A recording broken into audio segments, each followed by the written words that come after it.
Today I'm going to be showing you some new things that I've gotten today. So we're going to start off with this. I found this on the road earlier today.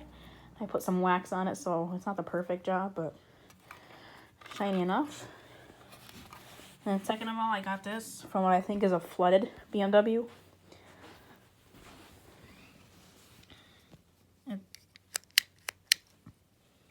Start-stop button.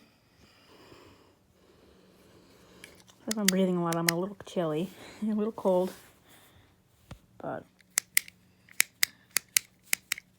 yeah. So it's a push button, start button,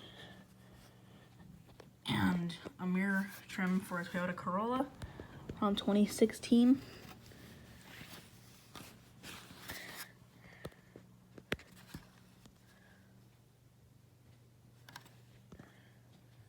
Yeah. Hope you guys enjoyed. We'll see you in the next one.